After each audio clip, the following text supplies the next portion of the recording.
우리 다 함께 4월의 말씀 로마서 8장 28절 말씀을 암송하시면서 주님 앞에 예배자로 나아가시겠습니다.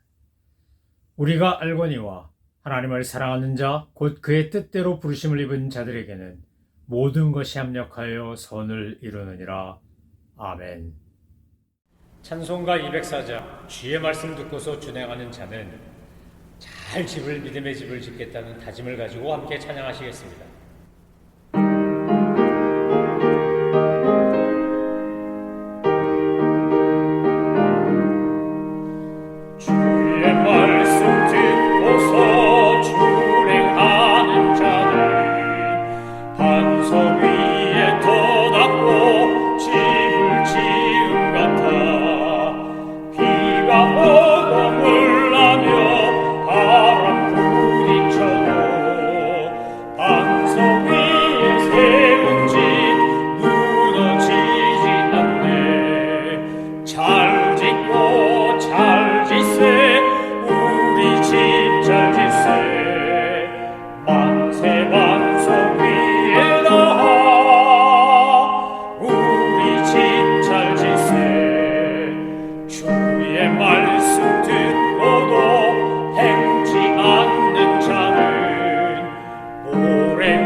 하나님께서 오늘 우리에게 주신 말씀은 에스겔 17장입니다. 하나님의 말씀을 받들어 읽겠습니다. 에스겔 17장. 여호와의 말씀이 내게 임하여 이르시되 인자야 너는 이스라엘 족속에게 수수께끼와 비유를 말하라.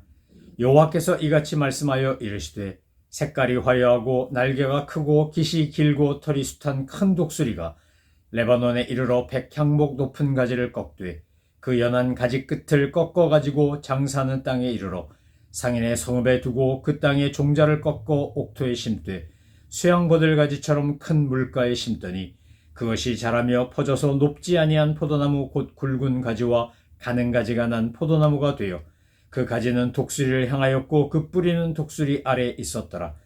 또 날개가 크고 털이 많은 큰 독수리 하나가 있었는데 그 포도나무가 이 독수리에게 물을 받으려고 그 심어진 두둑에서 그를 향하여 뿌리가 뻗고 가지가 퍼졌도다. 그 포도나무를 큰 물가 옥토에 심은 것은 가지를 내고 열매를 맺어서 아름다운 포도나무를 이루게 하려 하였음이라. 너는 이르기를 주 여호와의 말씀에 그 나무가 능히 번성하겠느냐? 이 독수리가 어찌 그 뿌리를 빼고 열매를 따며 그 나무가 시들게 하지 아니하겠으며 그 연한 잎사이가 마르게 하지 아니하겠느냐? 많은 백성이나 강한 팔이 아니라도 그 뿌리를 뽑으리라.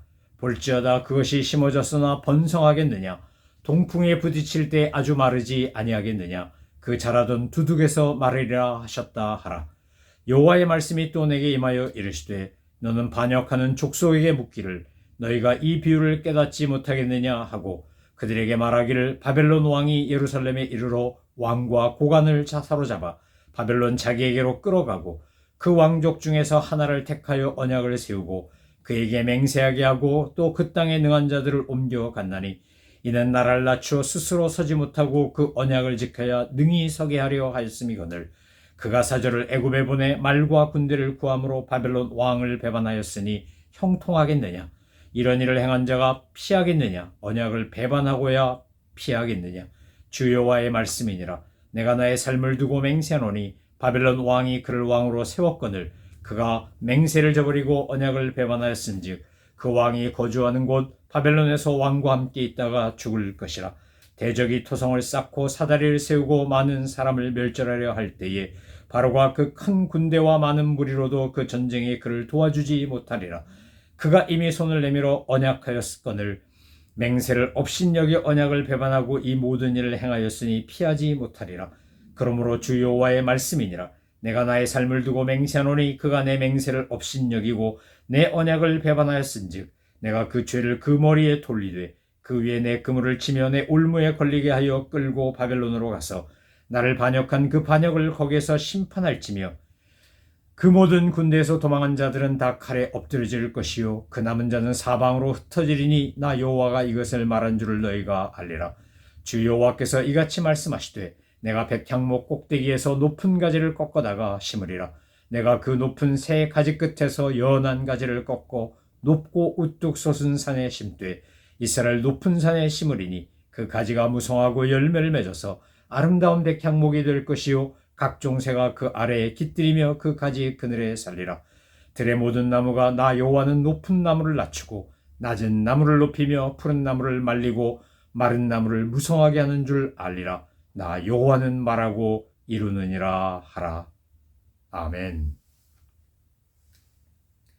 에스겔서 17장에는 하나님께서 에스겔에게 수수께끼와 비유를 이야기하라고 하시는 말씀이 먼저 나옵니다. 수수께끼, 이것은 히브리어로 히다라는 말인데 이 말을 가장 잘 보여주는 구약의 사건 두 가지는 하나는 삼손이 블레셋 사람들에게 낸 수수께끼, 거기도 이 단어를 썼고 시바 여왕이 와서 솔로몬 왕에게 수수께끼를 낼 때도 그 동일한 단어를 썼습니다. 이 수수께끼라는 말과 비유라는 말을 통해서 하나님은 에스겔에게 앞으로 되어질 일들을 예언하게 하시는 겁니다. 우리가 이 에스겔서 17장 말씀을 읽다 보면 한국 역사, 한반도에 있었던 그동안 존재했던 통일신라, 고려, 조선으로 이어지는 마지막에 대한제국까지 이어지는 패망 직전까지의 모든 나라의 역사와 어쩜 이렇게 비슷할까라는 생각이 듭니다. 약소국의 서름이라고도 할 수 있지만 하나님께서 선택한 이스라엘 백성들이 정말 하나님을 버리고 그들이 우상을 숭배하고 타락했을 때 강대국이었던 나라가 약소국이 되고 결국은 외적의 침입을 받아 멸망하는 것을 보여준다는 겁니다. 하나님께서 이스라엘에게 베푸신 은혜는 이스라엘이 잘했기 때문에 이스라엘이 강성하기 때문에 받은 은혜가 아니고 전쟁은 내게 속한 것이다 하시며 전쟁을 주관하시는 하나님의 은혜로 말미암아 그 나라는 존재할 수 있었고 강성할 수 있었습니다. 다윗과 솔로몬으로 이어진 시대의 이스라엘은 주변 국가를 다 제압하고 그 지역의 이른바 패권 국가로서 존재했습니다. 그렇지만 솔로몬이 이제 말년으로 갈수록 우상 숭배를 하며 타락하고 방종하다가 결국 북이스라엘과 남유다로 갈라졌고 북이스라엘은 아시리아에 남유다는 바벨론에 멸망하는 겁니다. 오늘 본문은 이제 느부갓네살, 바벨론의 느부갓네살 왕이 한 독수리로 표현되어 있고 다른 독수리는 이집트의 파라오입니다. 바로가 한 독수리로 묘사되어 있습니다. 그런데 우리가 아는 것처럼 이스라엘은 바벨론에 의해서 1차, 2차, 3차 침공을 받고 포로로 끌려가고 결국은 패망합니다. 지금 이 에스겔서 17장에 나오는 이야기는 여호야김, 여호야긴, 그 다음에 시드기야로 이어지는 이 세 왕의 이야기입니다. 여호야긴은 정말 90일밖에 왕 노릇을 못했던 매우 짧은 시간의 왕이었고 여호야긴을 폐위시키면서 느부갓네살은 여호야긴의 삼촌이었던 그 사람을 시드기야를 왕으로 세웁니다. 그리고 그에게 굴종을 약속받습니다. 앞으로 조공도 바치고 내 말대로 하고 내 뜻대로 해라.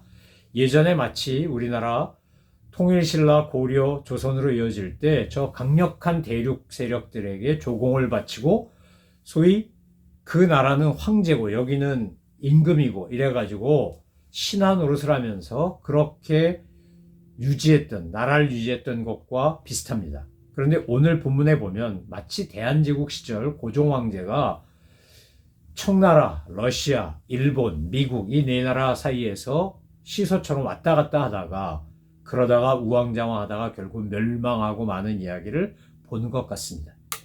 우리는 희대의 친일파로 이완용을 기억합니다. 이완용은 사실상 처음에는 나라의 독립을 지키고 미국의 힘을 빌어서 국가를 보존하려고 했던 이른바 애국지사 중에 하나였습니다. 그는 매우 똑똑했고 유능했고 그래서 미국 공사를 파견할 때 보좌관으로 와서 나중에는 그 보좌관으로서의 역할을 공사 같은 역할을 하는 그런 존재였습니다. 독립협회 회장도 지냈고 서대문에는 독립문에 그 독립문 글씨도 이완용이 썼다고 합니다.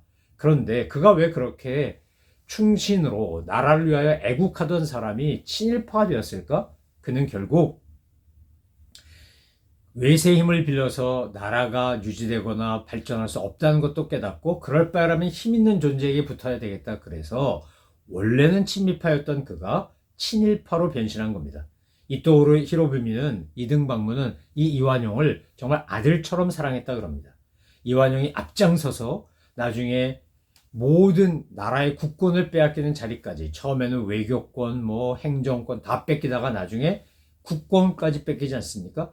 그 자리에 앞장섰던 인물이 바로 이완용이었습니다. 그리고 고종 황제는 사실 이완용을 사랑하고 그를 중용하다가 결국 이완용에게 뒤통수를 맞은 격이 되고 말았습니다.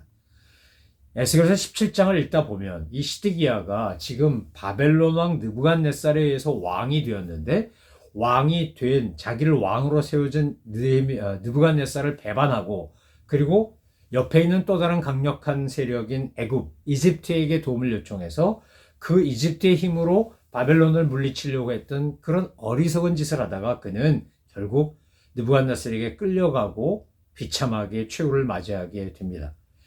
예루살렘, 이스라엘의 이 비극적인 역사를 지금 에스겔이 그 사건이 벌어지기 약 한 10년 전쯤에 지금 예언하고 있는 겁니다. 앞으로 이스라엘은 이렇게, 남유다는 이렇게 멸망할 것이다. 마지막 왕 시드기야는 이렇게 될 것이다 라는 것을 지금 수수께끼와 비유를 통해서 들려주고 있습니다. 포도나무와 독수리의 비유, 그리고 마지막 백향목의 비유, 두 독수리가 있고 포도나무가 있는데 두 독수리는 느부갓네살, 바벨론의 느부갓네살이고 하나는 이집트의 파라오인 겁니다. 그리고 포도나무는 남유다, 이스라엘인 겁니다. 예루살렘이 멸망한 이야기입니다. 그리고 맨 마지막에 백향목의 비유가 나옵니다. 이것은 오실 메시아 예수님에 대한 이야기라고 할 수 있습니다. 에스겔서 17장을 우리가 묵상하고 이 내용을 살펴보면서 이 비유의 해석을 에스겔이 지금 11절부터 앞에 말했던 비유를 해석하는데 이 비유의 해석과 함께 하나님이 말씀하시고자 하는 내용은 무엇입니까? 결국 16장에서 그렇게 길게 많은 내용을 여인의 음행, 바람나고 방종한 여인 아내, 자기 남편 두고 다른 남자에게 성적인 만족을 이루기 위해서 음행하는 여자로 비유했던 그 이스라엘, 북이스라엘 남유다 예루살렘의 범죄를 하나님이 이 성적인 것에 비유하여 말씀하시지 않았습니까? 참으로 길게, 참으로 정말 추잡하고 더럽고 이상한 그런 모습을 적나라하게 묘사하지 않았습니까? 그러고 나서 이제 17장에서는 독수리와 포도나무 비유를 통해 이 독수리가 포도나무를 가져갔는데 저 독수리에게 뿌리를 뻗고 도움을 요청하는 그런 어리석은 포도나무 비유를 통해서 이스라엘이 남유다가 갖고 있었던 잘못된 태도를 지적하는 겁니다.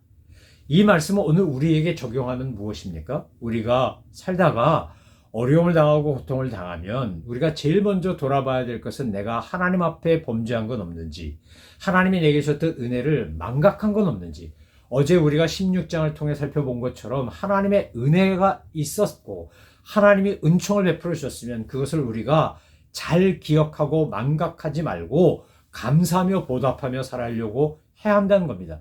그렇지 않으면 반드시 하나님의 심판이 임하게 되어 있습니다. 주님이 사랑하지 않는 사람, 택하지 않은 악인은 그가 악을 행하고 잘못된 길로 가도 그냥 내버려 두십니다. 사실 하나님의 관심과 하나님의 간섭이 없다는 것처럼 끔찍한 저주가 없습니다. 이미 그들은 저주받은 겁니다. 그래서 악을 행하다가 아무 소망 없이 지옥을 향해 갈 수밖에 없습니다. 근데 하나님이 사랑하시는 사람, 하나님이 선택한 사람은 범죄하고 잘못하는 걸 결코 용납하지 않으십니다.